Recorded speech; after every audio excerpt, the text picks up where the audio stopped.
Man's decomposing body found at home in St. Mary. The Highgate police are investigating the cause of death of a man whose decomposing body was found at his home in St. Mary. Police reports are that the deceased, Christopher Tulloh, of a Fraserwood address in the community, was not seen or heard from since Wednesday, July 31. Tulloh is said to have lived alone. It is reported that one of Tulloh's friends, a marine engineer who had made several attempts to reach him by phone, visited his home around 11 p.m. on Sunday. He was greeted by a court order that raised his suspicion. The police were called, and upon investigating, they found his body lying on his back in a decomposing state. Cops found rifle in wall during raid at Kingston home. An illegal firearm was found in the wall of a house on Bright Street in Craigtown, Kingston 12 on Saturday. No one was arrested in connection with the siege, the police stated. A gruesome turf war has broken out between rival gangs in Craigtown, forcing the police to have increased patrols and regular snap raid in the community. Reports reaching reporters are that about 12:50 p.m., a police team from Kingston Western Division conducted a snap raid at the premises. During a search, the police said a Springfield rifle with a magazine containing 13 7.62 live cartridges was found in a black zipper firearm cased bag. The firearm, the police revealed, was inside a wall at the back of the premises. The weapon was seized and later processed. Last week, the police listed 14 men from Craigtown as persons of interest in connection with the ongoing feud. Jackson Fraser Price will not compete in 4x100 relay at Olympics. Shericka Jackson is unlikely to participate in the 2024 Olympic Games in France. Speaking with TVJ on Monday, James reported that the national record holder and two-time World Championship Women's 200-meter champion was still feeling discomfortable from the injury she picked up while competing at a meet in Hungary a month ago. He said the prospects of her running the relays were unlikely. It would be safer for Jamaica not to have her running. The worst thing to happen is to have Shericka running the anchor leg of the 4x100 and to not being able to finish. Jackson, who had given up her spot in the 100-meter to Sasha Forbes, was a late withdrawal from the women's 200-meter on Sunday, leaving only Bertel and Thomas to contest the event. James said despite many attempts at getting her ready, Jackson was unable to take her place at the starting line. It was decided as a precaution not to run the 100-meter when she got to the 200 heats. She got to the warm-up area, and the faster she ran, the more her legs started to hurt. And we have to put the health and wellness of the athlete first. Putting her out there to get further injured just would be irresponsible, so we made the responsible decision to have her not run. Shelley and Fraser Price will not be competing in the event. Ian Kelly, chief de mission of Jamaica's team of this year's Olympic Games in Paris, also confirmed the news. He shared that while Jackson and Fraser Price are out, but other athletes in the pool can make a formidable team, including Kemba Nelson, who flew into Paris this week. Yes, Shelley-Ann and Shericka are out, but we brought in Kemba last week, and we have other athletes within the pool. We're doing the necessary to ensure that the experience and strength that those two super athletes would have brought to the team are represented well for our country. He said that Sasha Forbes, Alana Reid, Kemba Nelson, and Tia Clayton will compete in the event, which starts on Thursday. JPS says it is on track to meet August 12 timeline for full power restoration.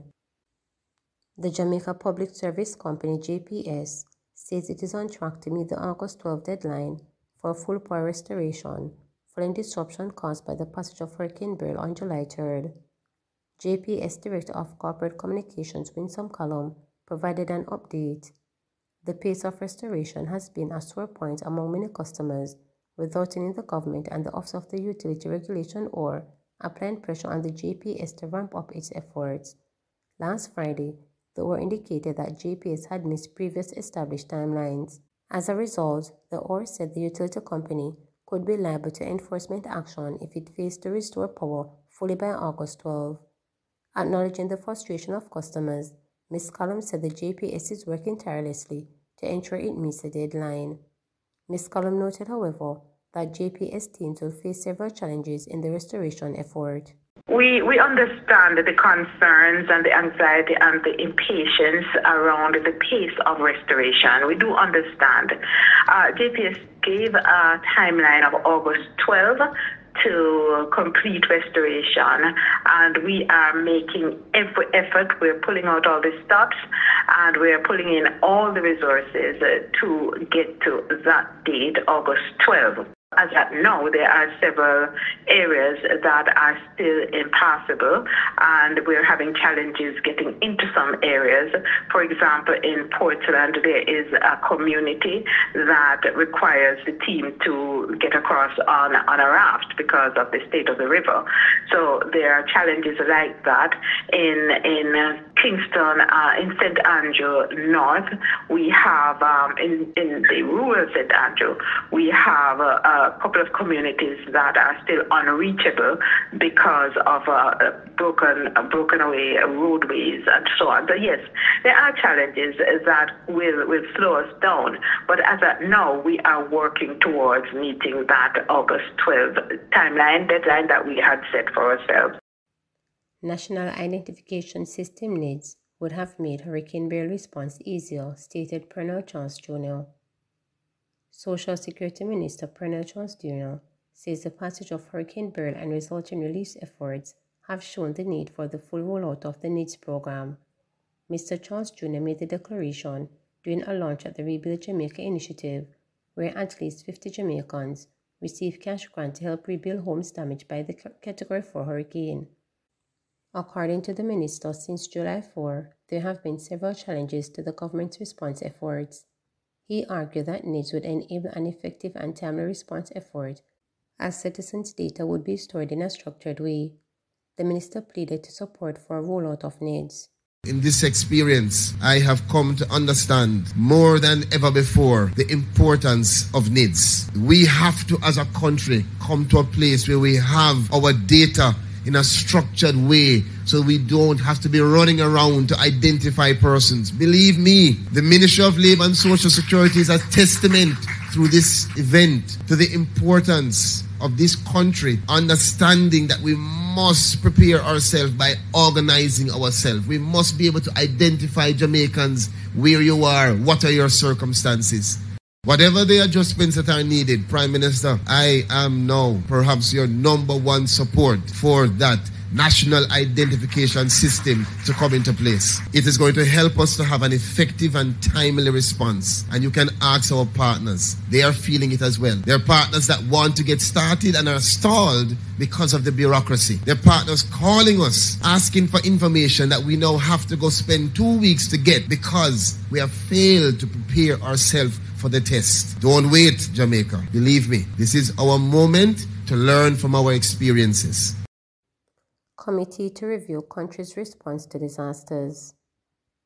Prime Minister Andrew Holness says the government will shortly appoint a committee to review Jamaica's overall response mechanism to natural disasters and make suggestions aimed at strengthening this system.